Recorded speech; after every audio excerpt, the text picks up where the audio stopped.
எல்லாமே தெரிஞ்சுக்கிட்டு எனக்கு ஒரு கேள்வியை கேட்குறீங்க. உங்களுக்கு தெரியுது கடன் சுமையில இருக்கு. நம்ம 10 லட்சம் கோடியை தொடுது. 1 கோடி பேருக்கு இதுவரை கொடுத்துக்கிட்டு இருந்தோங்கிறாங்க. கூட 36 லட்சம் பேருக்கு கொடுக்குறோம். இதுல பெருமைப்பட பேசுறதுக்கு என்ன இருக்குன்னு பாருங்க. இப்போ நீங்க 60 வருஷமா மாறி மாறி ரெண்டு கட்சியும் ஆண்டு இருக்காங்க. நம்ம அம்மாவுக்கு வந்து ஒரு நாளைக்கு 30 ரூபா கூட சம்பாரிச்சுக்க முடியல. இத வந்து நாங்க ஒரு சாதனை அப்படின்னு இப்ப இந்த விடுபட்ட பேருக்கு கொடுக்கறதுக்கு 2 மாசத்துல தேர்தல் இருக்கும்போதுதான் நினைவு வருதா? எல்லாமே இவங்க வந்து வாக்கை குறி வச்சுதான் நகருவாங்க. இதனாலதான் இதை வந்து செய்தி அரசியல், விளம்பர அரசியல்னு சொல்றோம் நம்ம. இது சேவை அரசியலோ செயல் அரசியலோ இல்லை. இவர்கள் எப்பவுமே கட்சி அரசியல், தேர்தல் அரசியல் தான் செய்வாங்க. இந்த கட்சிகள் மக்கள் அரசியலுக்கு வரவே மாட்டாங்க. மக்கள் அரசியல்னு என்ன? இந்த 60 ஆண்டுகள்ல எங்க அம்மாவை ஒரு 30 ரூபா சம்பாரிச்சுக்கிறதுக்கான வழிவகை செய்து கொடுக்கறது மக்கள் அரசியல். 30 ரூபாய்க்கு ஒரு நாளைக்கு 30 ரூபா சம்பாரிச்சுக்க முடியல. ஆனா அரணையூர்ல எங்க அம்மா ஒரு நாளைக்கு எங்க தோட்டத்துல களை எடுக்க வர்றவங்களுக்கு 500 ரூபா சம்பளம் கொடுக்குறாங்க. அப்ப நீங்க எப்படி பாருங்க, 1000 ரூபா, இது ஒரு 1000 ரூபா கொடுத்துட்டோம், 1000 ரூபா கொடுத்துட்டோம், 1000 ரூபா கூட மாசம் ஈட்டி கொள்ள முடியாத ஒரு வக்கற்ற நிலையில என் தாயை நிறுத்தினது. அது எப்படி பெண்ணிய உயர்வு, பெண்ணிய விடுதலை, பெண்ணிய உரிமை இதெல்லாம் பேசிட்டு அலைகிறீங்க நீங்க? என்ன இதை ஏன் போன ஆண்டு கொடுத்துருக்க கூடாது? தம்பி உங்ககிட்ட கேக்குறீங்க, ஏன் போன ஆண்டு கொடுக்கல? எப்ப தரப்படும்? அடுத்த தடவை ஆட்சிக்கு வந்தா அதானே வப்பிய. இந்த திருப்பதி மொட்டை சொல்லுவாங்கல்ல, முன்னாடி சொல்லுவாங்க எங்க ஊர்ல, பாதியை வச்சுட்டு போயிடுவானா அடுத்து பாதியை, ஏன்னா வேற இடத்துக்கு போயிடக்கூடாதுன்னு. அதானே இது. மடிக்கணினியே பிப்ரவரியில கொடுப்பாங்க, ஏன்னா மார்ச்ல தேர்தல். அதானடா. என்னைக்கு என் மக்களும் தெளிவடைய போறாங்க, விழித்து கொள்ள போறாங்கன்னு தெரியல. அதான் ஏமாறுகிறவன் இருக்கிற வரை ஏமாற்றுவன் இருப்பாங்கிறாங்க. என் மக்களுக்கு வர வழி இல்ல. கேட்டா எதையுமே செய்யறது இல்ல, இதையா செஞ்சுட்டு போறான், விடுப்பா, யாரு காசுப்பா, நம்ம காசு தானப்பாங்கிறாங்க. இது ஒரு கொடுமைதான். நம்ம இப்படி கேட்போம், 10 லட்சம் கோடி கடன் ஆயிருக்குது, 10 லட்சம் கோடி. இந்த 10 லட்சம் கோடியில நிறைவேற்றப்பட்ட ஏதாவது ஒரு நலத்திட்டம் சொல்ல சொல்லுங்க இந்த அரச. தம்பி, ஒரே ஒரு நலத்திட்டம். நல்ல கல்வியை கொடுத்துட்டேன், சரியா சமமா தரமா எல்லாருக்கும் கொடுத்துட்டேன்.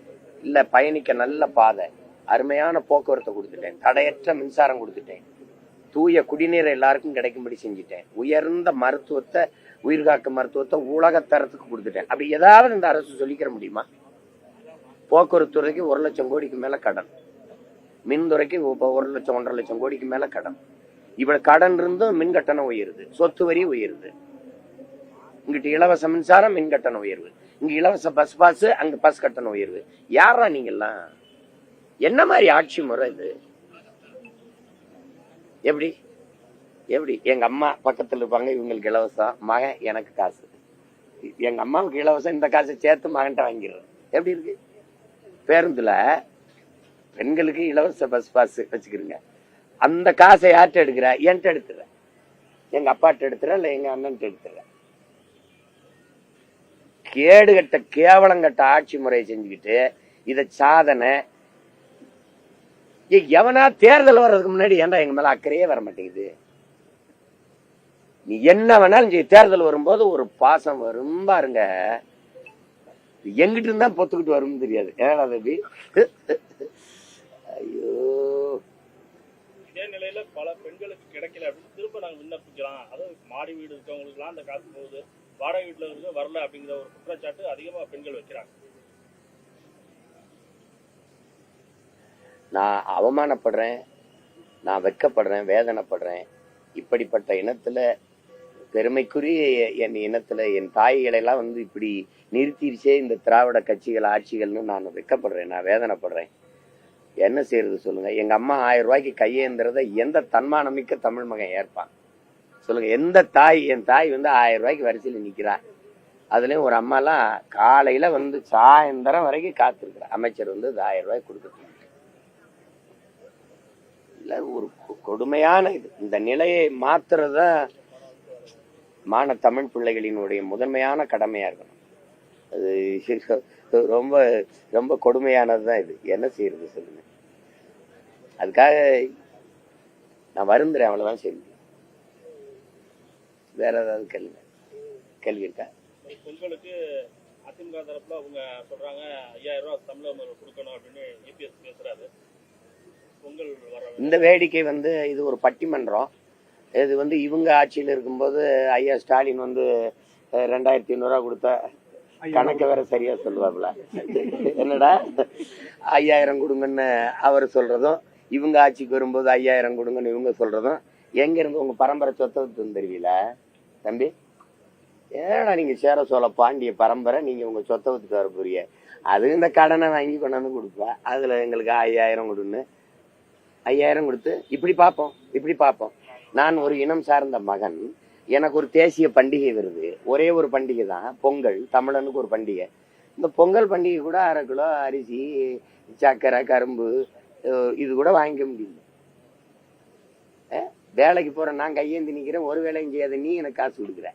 எங்க இருந்து வருது உனக்கு காசு? கொடுமை இதெல்லாம். நாங்க விளைய வைக்கிற நெல்லை வீதியில போட்டு முளைக்க விட்டுறது, அரிசி ஆந்திரால இருந்து வாங்கிட்டு வந்து எனக்கு தர்றது. ஏன் நெல்ல அவிச்சு அரிசியாக்குனா வராதா? அமைச்சர் நேருவோட அவருடைய துறையில ஊழல் நடந்திருப்பதா தொடர்ந்து அண்ணாமலை பகிரங்கமா குற்றச்சாட்டை முன்வச்சிட்டு வராரு. இல்ல, ஐயாவுடைய துறையில நான் ஏற்கிறேன். ஐயாவோட துறையில மட்டும்தான் ஊழல்னு சொல்றத நான் எதிர்க்கிறேன். எந்த அமைச்சர் துறையில இல்ல. சரி, ஈடி வரட்டும், ரைடு வரட்டும், எது வரட்டும். ரைடு வர்றது தெரியுது இல்ல, சோதனைக்கு வர்றது தெரியுது. நடவடிக்கை ஏதாவது தெரியுதா தம்பி? சொல்லு. நடவடிக்கை ஐயா பொன்முடி வீட்டுல, ஐயா துரைமுருகன் வீட்டுல, எல்லார் வீட்லயும் நடந்ததுல ஈடி. அப்புறம் எங்க வரா ஓடி? என்ன டாடி மோடியை பார்த்தோன்னா முடிஞ்சிருது. ஒரு தடவை ஈடி வரும்போது 3 தடவை நிதி ஆயோக் கூட்டத்துக்கு போக மாட்டேன்னு நெஞ்ச நிமித்தி நின்ன ஐயா ஸ்டாலின், ஒரு தடவை ஈடி ரைடு வந்தவன நேரம் ஓடி போய் பார்த்தாரு. எப்படி நீங்க வர்றது தெரியுது, சோதனைக்கு வர்றது தெரியுது, சோதிச்சு என்ன தகவல் அது வெளியில வரல, நடவடிக்கை தெரியலையே. சோதனை பண்ணி ஆதாரங்கள் இருக்கு, நீங்க வழக்கு பதிவு செய்யணும்னு தமிழக அரசுக்கு டிஜிபி உத்தரவு போடுறாங்க. அப்படி இருந்தா தமிழக அரசு இப்போ வரைக்கும் வழக்கு பதிவு பண்ணல அப்படின்றது மீண்டும் அண்ணாமலை நேற்று. அவ்வளவு நேர்மையை நீங்க தமிழ்நாட்டு அரசு கிட்ட எதிர்பார்க்கறீங்க இல்ல? நீங்க தமிழ்நாட்டுல தான் இருக்கீங்களா? என்னது இதெல்லாம்? என்னடா தங்கச்சி இதெல்லாம்? இவ்வளவு நகைச்சுவை உங்களுக்கு கூடாது தம்பி. அவ்வளவுலாம் நீங்க பேசக்கூடாது. வேற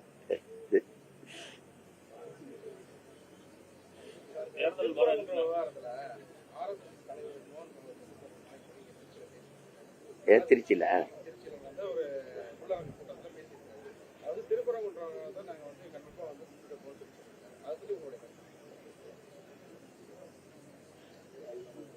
அவங்களுக்கு அரசியலுங்கிறது சாதி, மதம், சாமி.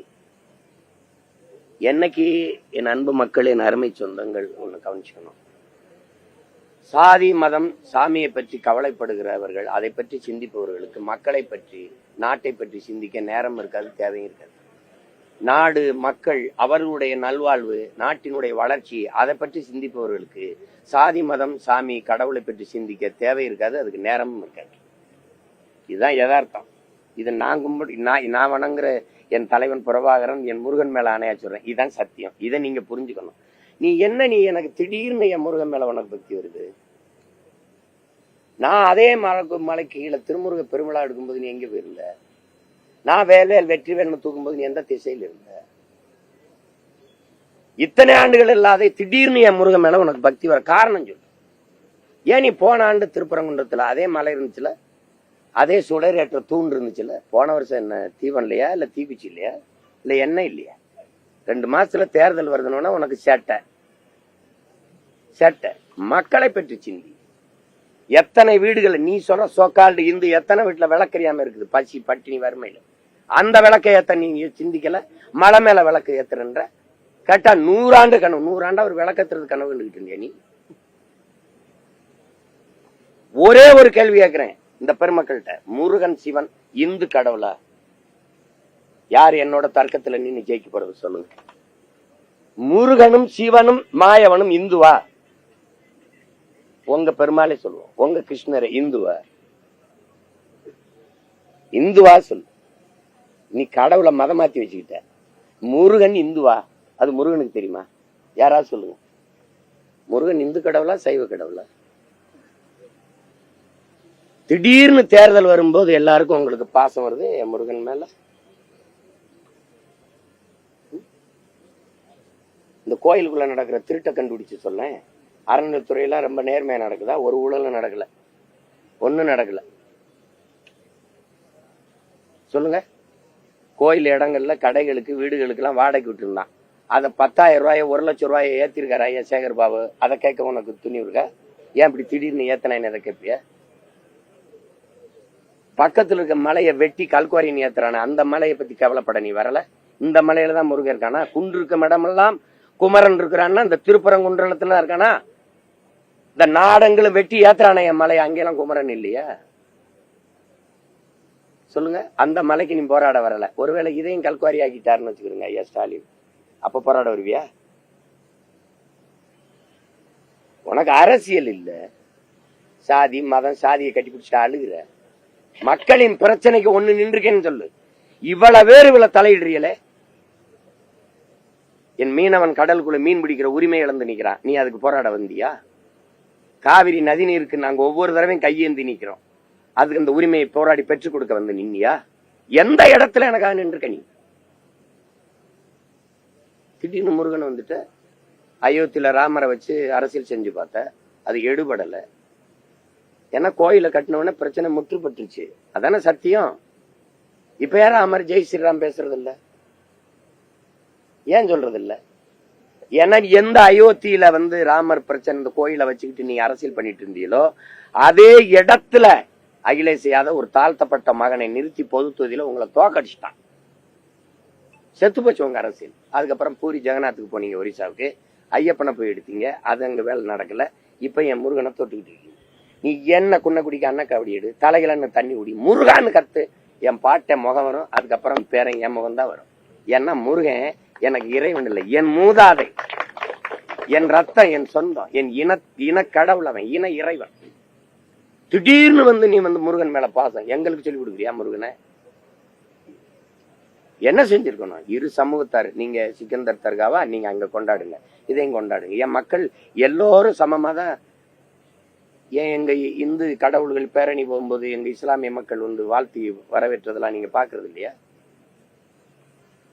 இஸ்லாமிய எங்க அரேபியால இருந்து இங்க இறங்கி வந்தானா? இல்ல என் சொந்தக்காரன் தானே வேறு இருக்கான், மாறி இருக்கான். சொல்லுங்க. போன ஆண்டு இந்துவா இருந்த என் தம்பி யுவன் சங்கர் இப்ப இஸ்லாத்தை ஏற்றிருக்கான்.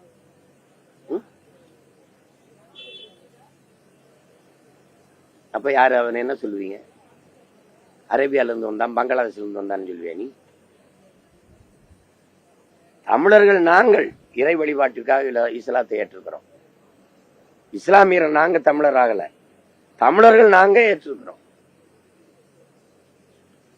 ஓர் இறை அல்லாவை ஏற்று, நபி மொழியை ஏற்று, ஒரு இறை அல்லாவை ஏற்று நாங்கள் இஸ்லாத்தை ஏற்றுக்கிறது எவ்வளவு சத்தியமான உண்மையோ அப்படி எங்கள் முன்னோர்கள், எங்கள் இன மூதாதை முருகனுங்கிறது உண்மை. அதுல யாரு எதுக்குறமா? நீங்க முருகனை வழிபடாதீன்னு யாரும் எதுக்குறாங்களா? யாராவது போறாங்களா? பிரச்சனையை நீ உண்டு பண்ணி அதன் மூலமா ஒரு அரசியல் அறுவடை செய்யணும்னு நினைக்கிறேன். நீ உண்மையிலே பக்தி இருந்தா போன ஆண்டு ஏற்றிருக்கலாமே. நீங்க முருகனுக்கு மாநாடு போகும்போது ஏற்றிருக்கலாமே. சரி, போன ஆண்டு முருகனுக்கு மாநாடு போட்டியல்ல, அடுத்த ஆண்டு போடுவீங்களா? ஏன்னா தேர்தல் முடிஞ்சிடும். 29ல போடுவீங்க. 29 தேர்தல் கிட்ட வருதுல போடுவீங்க. வேல் யாத்திரை என்ன நேத்த முருகன் வேலை கெடுத்துட்டு வந்தாப்லையா? இத்தனை வருஷமா வேல் என்ன அவர்கிட்ட கையில் இல்லாம அடமான வச்சிருந்தாப்லையா? எதை வச்சு அரசியல் செய்யறதுன்னு ஒண்ணு இல்லையா? சொல்லுங்க. நான் அதை வெறுக்கிறேன், அந்த இடத்துக்கு நான் வரல. வழிபடுற தெய்வம் வழிபடுற தெய்வமா தான் இருக்கணும். அதை வச்சுக்கிட்டு அது அரசியலுக்கு ஒரு பிரச்சனையாக கூடாது. அதை நான் தவறுன்னு தான் சொல்றேன். அது ஐயா வந்தா அப்படி சொல்லியிருக்க கூடாது.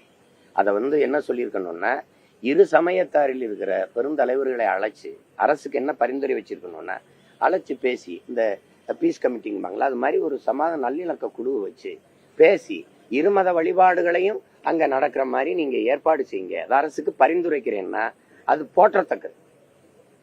அதை விட்டு தமிழ்நாடு காவல்துறை ஒத்துழைக்கிறான்னு சிஎஸ்எஃப் நீ மத்திய என்ன சொல்றது சர்வீஸ் போர்ஸை தூக்கி நீ அதை வச்சுக்கிட்டு ஏத்து அப்படின்னா நாளைக்கு அங்க ஒரு கலவரம் வந்துருச்சு, அங்க ஒரு பிரச்சனை வந்துருச்சு, வீல பிரச்சனை வந்துருச்சு, அரசு பொறுப்பு இருக்குமா? சட்டம் ஒழுங்கு பிரச்சனைக்கு நீதிமன்றம் ஏன் இருக்குமா? காவல்துறை நடவடிக்கை தவறுனாலதான் இவ்வளவு பிரச்சனையே வருது. முத வழக்கமா அங்க கந்திரி ஆக்குறதுக்கு கிடாய் வெட்ட போறாங்கல்ல, அவரை தடுத்து பிரச்சனையாக்குனதே தமிழ்நாட்டு ஐயா ஸ்டாலினுடைய காவல்துறை தான். இல்லைன்னா இந்த பிரச்சனையே வந்திருக்காது. அத பிரச்சனை ஆக்குனதே இவருடைய காவல்துறை தான். எத்தனை வருஷம் நடந்துகிட்டு இருக்கு, ஏன் இப்ப பிரச்சனை ஆகுது? ஆக்குறீங்க. உங்களுக்கு பிரச்சனை, இந்த பிரச்சனைனால என்ன? இஸ்லாமியெல்லாம் எனக்கு பாதுகாப்பு திமுக தான் வருவான், இந்து எல்லாம் எனக்கு பாதுகாப்பு பிஜேபி தான் போவான். 2 பேருக்கும் அறுவடை. இது அரசியல். இந்த அரசியலை நீங்க வரவேற்கிறீங்களா? இது நல்ல அரசியல் தானா? சொல்லுங்க. மதம் மனிதனுக்காக உருவானதா, இல்ல மதத்துக்காக மனிதனா, இல்ல மனிதனுக்காக மதமா? மனிதனுக்காக சட்டமா, சட்டத்துக்காக மனிதர்களா? உடம்புக்காக சட்டையா, சட்டைக்காக உடம்பா? நீங்க சொல்லுங்க. இங்க மதம் போட்டுறீங்க, எங்க மனிதன் போட்டுறீங்க? எங்க மனிதன் போட்டுறீங்க? நாங்க என்ன கேட்கிறோம், ஒரு குறிப்பிட்ட மதம் சார்ந்தவன் வாழுகிற நாடாக இதை மாத்தணும்னு நினைக்கிறீங்க. இல்ல, நாங்கள் மனிதர்கள் வாழுகிற நாடாக இது இருக்கணும்னு விரும்புறோம். இதுதான் எங்களுடைய விருப்பம். நீங்க அதை நோக்கி நகரவே இல்லையே. ஒரு மதம் சார்ந்தவனை எதிர்ப்பது, அவன் வழிபாட்டை எதிர்ப்பது, மறுப்பதே ஒரு அரசியல் கட்சிக்கு கோட்பாடா இருந்தா அதை எப்படி நீங்க வரவேற்பிய? இந்த பிரச்சனைய, நாட்டுல இவ்வளவு பிரச்சனை இருக்கும்போது இதை வச்சு மூடி மறைச்சுக்கிட்டே இருக்கீங்க. இதை இவ்வளவு நேரம் என்னை பேச வைக்கிறீங்க அப்படின்னா இது எவ்வளவு ஆபத்தானதுன்னு பாரு. கோடி பிரச்சனை இருக்கு. இந்த விதை தடுப்பு சட்டத்தை கொண்டு வர நீ 2003 சின்சாண்டா நிறுவனத்துக்கு நீங்க எடுத்து 22,972 பாரம்பரிய நெல் வகைகளை நெல் ஆராய்ச்சி சங்கத்தினுடைய தலைவர் ராத்தேலால் ரிச்சரியா சேமிச்சு வச்சார். ஒரே நாள்ல எடுத்து மன்மோகன் சிங் அமெரிக்காவினையும் சின்சாண்டா நிறுவனத்துக்கு கொடுத்துட்டீங்க. இப்ப நீங்க உங்க வீட்டுல தக்காளி விதை வச்சிருந்தீங்கன்னா எனக்கு தர முடியாது. நான் கத்தரி விதை வச்சிருந்தா எனக்கு தர முடியாது. தடை சட்டம். விதைய வித்த ஒரு நாடு உருப்படுமா? சொல்லுங்க. நீ அதை பத்தி பேச மாட்டேங்கிற.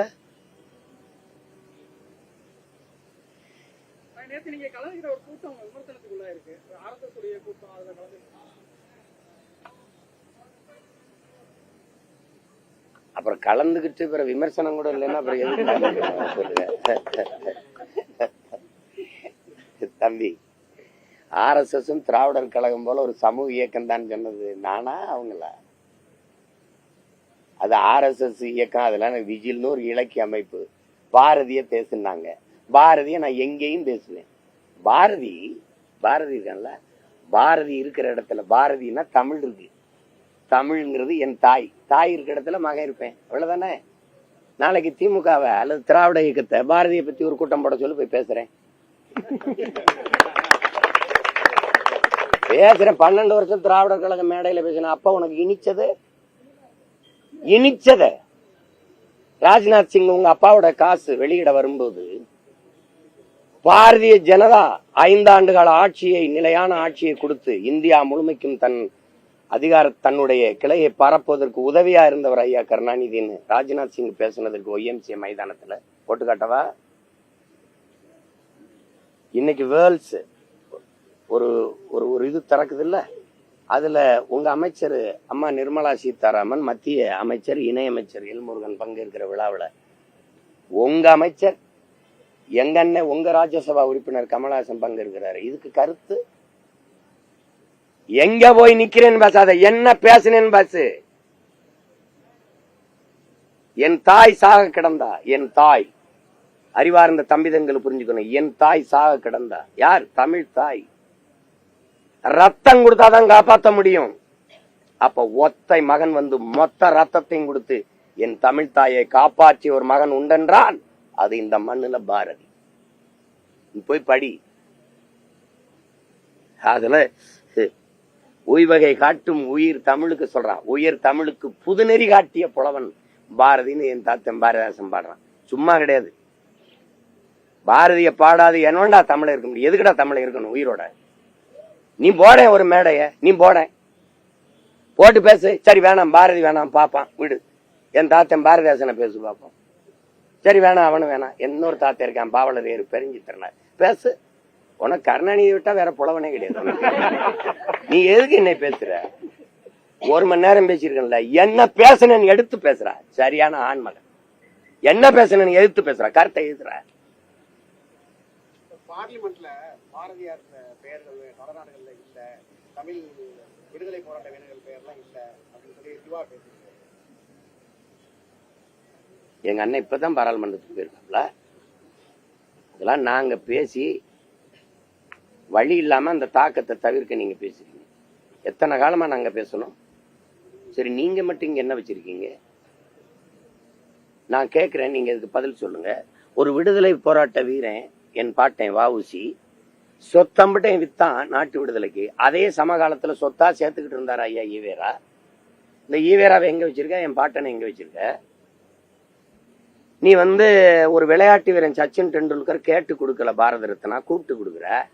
விடுதலை பாவலன் இந்த பெருநிலத்துல அப்படி ஒரு பாவலம் கிடையாது என் பாட்டன் பாரதி. இந்த நாட்டின் விடுதலைக்கு செக்க இழுத்து சொத்தம்பட்டை வித்து ஏழையானா என் பாட்டன் வாவு சிதம்பரனாரு. இவங்களுக்கெல்லாம் நீ ஏன் கொடுக்கல பாரத ரத்னா? இவன்லாம் பாரத ரத்னான்னு அந்த ரத்னம் வாடாது சொல்லு. 4000 நாட்கள் ஜெயில இருந்தான் என் தாத்தன் முத்துராமலிங்க தேவர். அவருக்கு ஏன் பாரத ரத்னா கொடுக்கல? நாங்க கேட்டு கொடுக்குற கேவலப்பட்டவங்களா? நாங்க கேட்கிறோம் குடுன்ட்டு. நீங்க இது இல்லாம ஐயா கருணாநிதிக்கு கேட்டுக்கிட்டு இருக்க பாரத ரத்னா.